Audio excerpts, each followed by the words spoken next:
Maayong muntag kanyong tanan mga kaigsuonan. Happy Sabbath. Og dalaygon ng Dios nga niya kita nakabalik na sa kita sa kahanginan. O gusto nako i-greet og Happy Sabbath ang tanan nga naa sa ilahang mga panimalay. Labi na ang nagatan-aw sa Facebook ug sa YouTube, sa South Philippine Union Conference Hope Channel. O akong gitingbaya ang tanang makiigsuonan sa Tibok Mindanao, sa Visayas ug sa Luzon ug sa tanan mga katawhan nga diin karon naminaw sa Tibok Kalibutan. Gusto na ko ang tanan, magaduko silang ulo, alang sa pinasahik nga pagampo.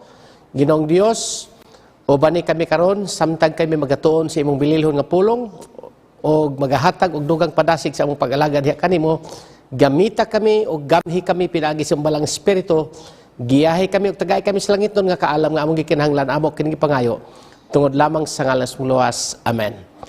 Karong buntaga makiigsuonan, mao kini ang ikaduha ka series, kaduha ka topic sa atong series, Christ the Heart of Preaching.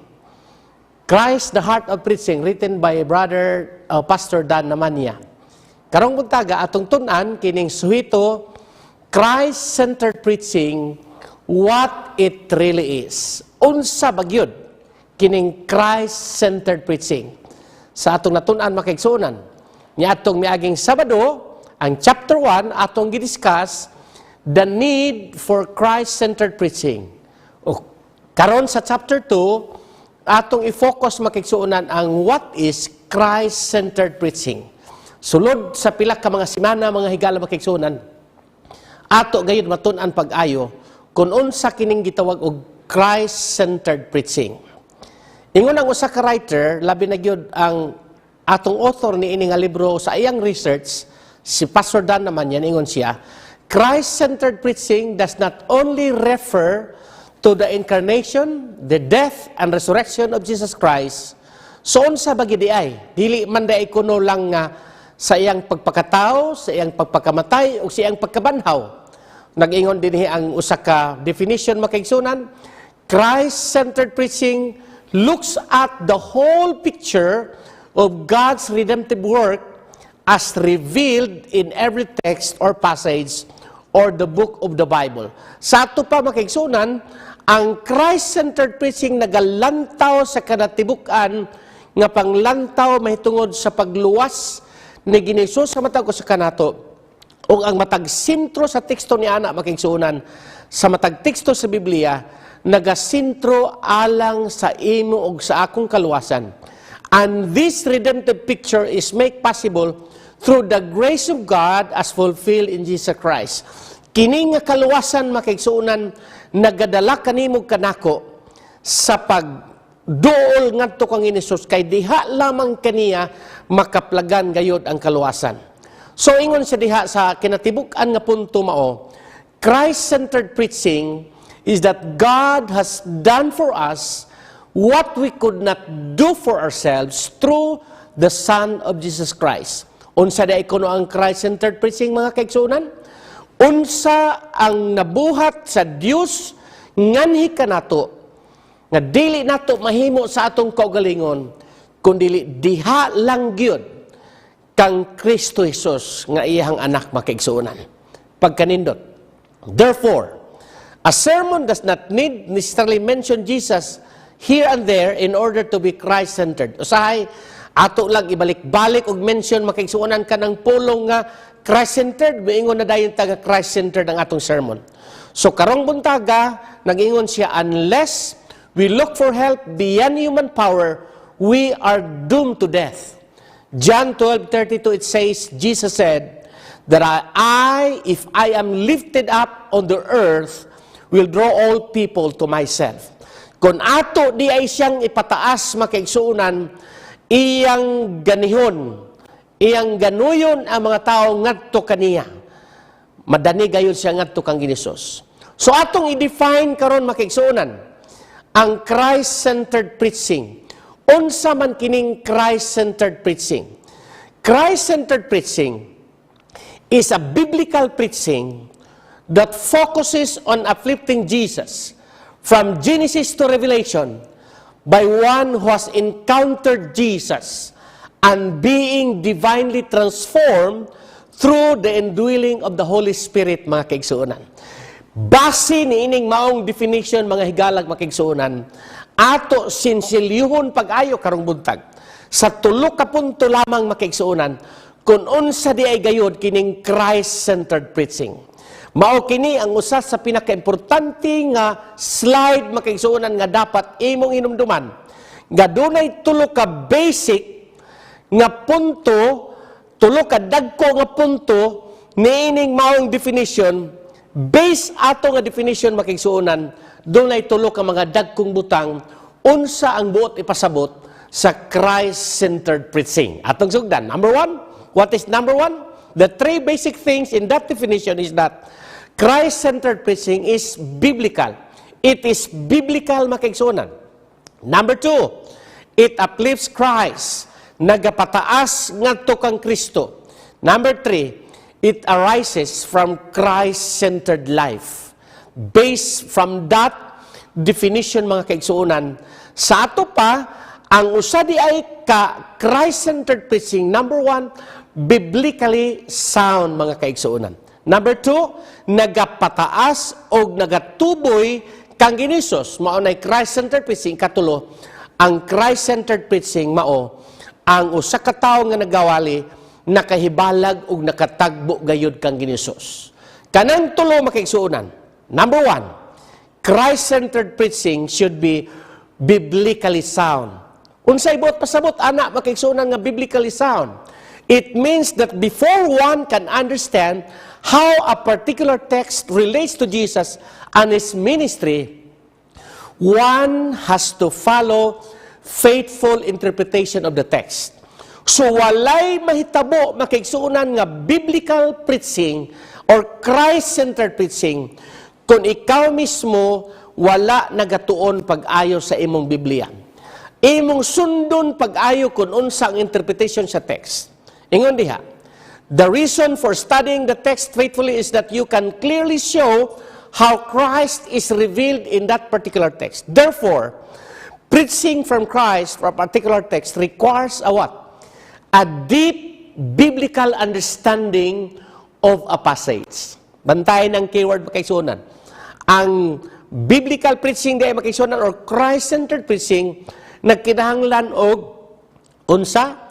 Deep biblical understanding of the passage. So dili pwede makigsuonan nga naa kay gitawag og deep biblical preaching or understanding kung wala kay study. So unsay imong buhaton aron naa ka aning gitawag og biblically sound ang imong preaching aron mahimong Christ-centered preaching unya biblically sound. Number one, diha giingon, understand the context of the passage. To whom it was written. Unsa ang context, asa gisulat o kinsa ang gisulatan. Why it was written. Then how it fits in the plan of salvation as revealed in Jesus, mga kaigsuonan. Maunay importante nga punto. Ingon sa diha, the Word of God as the supreme authority sa Christ-centered preaching makigsuonan, ang pulong gayud sa Dios maoy supreme authority. A sermon that fails to uplift God's Word, fails to uplift Christ. Kung walay basihanan sa pulong sa Ginoo makigsuonan. Ingon diha, so non-biblical preaching forfeits the purpose of the Bible. So Christ-centered preaching is in actual sense is an invitation to what? To deep Bible study. Preachers should be assured that every time they faithfully mine in the treasure house of God's Word, they will always find unique treasures to share with the congregation, mga kaigsuonan. Preachers should be in a position to use what? Appropriate and sound hermeneutical tools. Importante na makaigsuonan. Aron mahimo gyud di ay nga biblically sound ang atong preaching, Christ-centered preaching, mogamit kita og sakto nga mga gitawag og hermeneutical tools, concordance, Bibles, atlas, Bible dictionaries, commentaries, Bible handbooks, etc. makaigsuonan. That is Christ-centered preaching. It is biblically sound. Biblically sound preaching is also about the role of the Holy Spirit in helping understand God's Word. And preachers should depend on the Holy Spirit. So mga kaigsuonan, ato gid sabton nga number one di ay nga qualification aron matawag ang atuang preaching nga Christ-centered preaching, it should be biblically sound. Nag-ingon siya diha. Most pastors and preachers are too busy to spend ample time with the Word of God. Sa atong kabisi makaigsuonan, aron mahimo gyud nga Christ-centered preaching ang atong preaching, mohatag gyud tag insaktong panahon alang sa pagtuon sa pulong sa Ginoo. Ingon diha, preachers need to dig deep into the text. They should be aware of the immediate and wider context of the passage, and they should also know who wrote the passage, to whom it was addressed. Christ-centered preaching done faithfully will attract people to the Bible. So, dili di ay lamo-lamo, dili di ay tiaw-tiaw, dili di ay respitar makaigsuunan ang pagtuon nato sa Bible. Ato gyud ayuhon. Sa ingon sa diha, si Tony Merida nag-ingon siya, Christ-centered preaching must be word-centered, word-driven, and word-saturated preaching. And Christ-centered preacher must investigate or her passage so well to be sure that what it means makigsuunan. So, that's number one. Christ-centered is what? Biblically sound.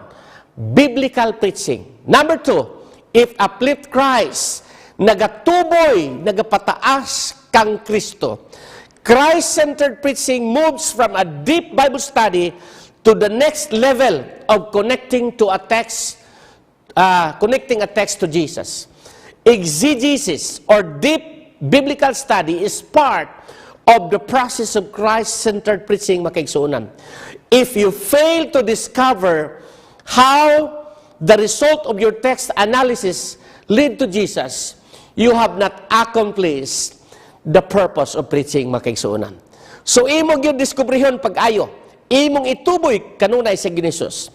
Every time, ingon si Timothy Keller, every time you expound a Bible text, you are not finished unless you demonstrate how it shows that we cannot save ourselves and that only Jesus can.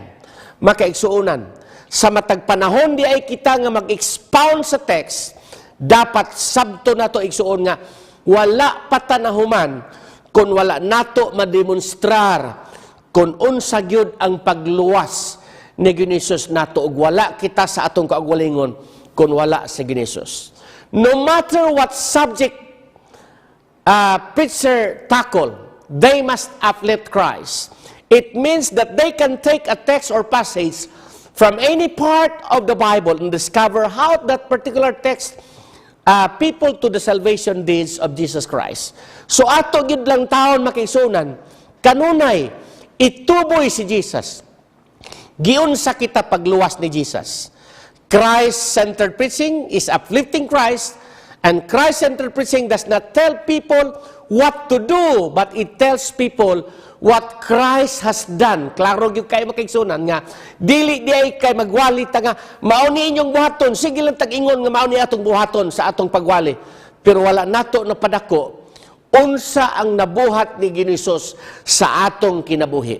What Christ is doing and what Christ will do, that is to uplift Christ. That is Christ-centered preaching makigsunan. The message presents Jesus as the only hope of humanity. That is Christ-centered preaching. Not only biblically sound, but what? It uplifts Christ. Mao ang pagtuboy ug ang pagpataas kang Ginisus. In other words, uplifting Christ as a Christ-centered preacher calls for humility. Dapat makaigsuonan di ay imo ra gyung ituboy si Jesus. Dili nato ituboy ang atong kaugalingon, siya ra gyud ang ipataas makaigsuonan.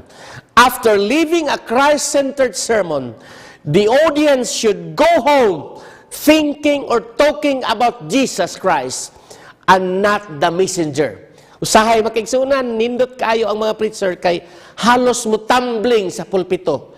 Halos makigsunan nga muraba o live show diha sa pulpito. Mga kaigsuunan, dili kita magpasikat sa atong wali.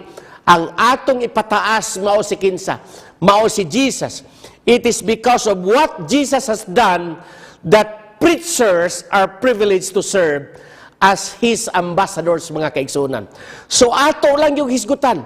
Dili kay ang minumduman sa atong mga audience, iniguli sa ilang balay, ang kakatawanan sa atong wali.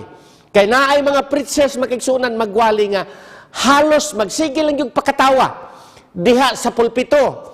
Kay ganahan kayo nga musikat siya sa iyang wali. Siya ang mahinumduman, makaigsuonan. That is not Christ-centered preaching. Christ-centered preaching is uplifting Christ. Dapat unta, makaigsuonan sa atong wali, dili kita ang makita, kundi si kinsaman. Si Jesus unta ang makita diha sa atong wali, makaigsuonan. Dili kay ang audience magsigingon nga kuyaw to siya muwali kay muligid-ligid diha sa pulpito, muambak-ambak sa pulpito, makaigsuonan. Ang importante, atong ipataas Jesus. Dili lang biblically sound, uplifting Christ, makaigsuonan. When Christ is uplifted, people will be drawn to Him, and so the preacher acts like a guiding or a guide pointing people to Jesus. Ikaw di ayog ako nga preacher, maoy mag-guide sa mga tao ngadto padulong kang Hesus. Uplifting Christ in a sermon is more than presenting Christ as the hope of humanity. It is inviting people to a relationship with Jesus. Pagkanindot, makaigsuonan. Ang pagpataas di ay kang Hesus, imong imbitaron si Hesus diha kang kinsa, ngadto kang Hesus, makaigsuonan. Imo silang giyahan, gayran, dalon sila sa tiila ni Hesus, mga kaigsuonan. Ingon si Ellen G. White sa atong gibasa ni atong miaging Sabado, sa Gospel Workers, page 12, mga kaigsuonan, no discourse should ever be delivered without presenting Christ and Him crucified. Any sermon that fails to uplift Jesus Christ fails to accomplish the purpose of presenting. Moreover, a sermon without Christ as the focus is not a complete sermon, makaigsuonan. Kung ang imong wali, kanunay lang kang naghatag sa imong kaugalingong eksperyensya, wala nimo natuboy si Jesus, that is not complete sermon, makaigsuonan. Number 3, katapusan, makaigsuonan. Not only biblically sound ang Christ-centered preaching, notice number 1, biblically sound. Number 2, it uplifts Christ. Number 3, a Christ-centered life. Christ-centered preaching is a Christ-centered life, mga kaigsuonan. Si Pastor Dan naman niya, naghatag sa iyang sugilanon, nga niadtong 2016, the High Camp Meeting nga iyang giapilan, matud pa niya, ang author, ingon siya, wala palang nagsugod ang wali, nagsugod na siyang kahigugma sa preacher. Why? Because the preacher is so humble, caring, loving, and kind. Kadto nga preacher, makaigsuonan, dako kayog posisyon sa atong church. Perting taasa ang iyang posisyon sa atong church. Pero perti po niyang hambula, makaigsuonan. Usahay, maglabaw man ang atong posisyon kay Kristo, makaigsuonan. Usahay, ipataas nato ang atong nahuwiran nga posisyon sa atong iglesia. Dili nato matuboy si Jesus.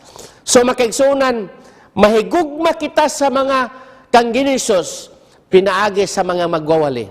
Christ-centered preaching is Christ-centered life. Christ-centered preacher does not start when he or she stands to preach. It starts from the private life of a preacher. Sa ato pa, makaigsuonan, ang importante kayo, ang imong kinabuhi, ang imong pagpakigsuod kang Hesus, kinsa ka ang imong kinabuhi sa sulod nimo, sa wala pa kagawali. Christ-centered preaching arises from a Christ-centered life, from a life that has been surrendered and being transformed by Jesus, as one can only give what he or she has or has experienced. You cannot share if you do not have. Dili kakahatag kang Kristo, dili kakapahat kang Kristo sa uban, Kung ikaw nga magwali, walay Kristo. Kung walay Kristo sa imong kinabuhi, makaigsuunan, wala kay ikashare ngadto sa uban. So kinahanglan nga ang magwawali, dunay connection og suod nga relasyon ngadto kang Hesus.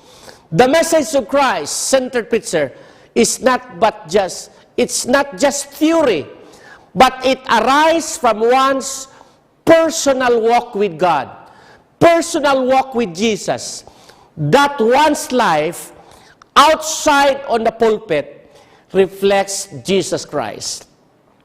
Ang importante kayo makigsunan nga katapusan kanang gitawag og Christ-centered life. Sa imong pagtindog sa pulpito makigsunan, mailhan ikaw nga ikaw naglakaw kauban kang Jesus. Kay ang imong kinabuhi makigsunan mo reflect man nga naa kay Jesus. Walang sakto nang gaingon nga I'd rather see a sermon than hear one, makaigsunan. Such a preacher presents Christ and with power, passion, and conviction, telling the listeners that they don't want to miss the joy and peace that the preacher is experiencing in Christ Jesus. Makaigsunan, ang imong pagwali, dili pwede nga magsigi kag yaw-yaw og kalinaw. Dili pwede nga magyaw-yaw ka diha og kalipay. Unya ikaw mismo nga nagwali, walay kalipay, wala nimo na na-experienceahi kang Jesus. Atong basahon, Christ-centered preaching is not only the message, but also the one who brings the message. Ang Christ-centered preaching, makiksunan ko no, dili lang ang mensahe, kundi ang appeal ang nagdala sa mensahe. If you want to preach to the heart, ingon si Timothy Keller, you need to preach from the heart. Ninduta, no? If you want to preach to the heart, you need to preach from the heart. It's got to be clear that your own heart has been reached by the truth of the text makaigsuunan. Sige kag wali-wali, unsaon man pagkatandog sa imong giwalihan, nga ikaw mismo wa gani ka matandog sa imong wali, mga kaigsuunan.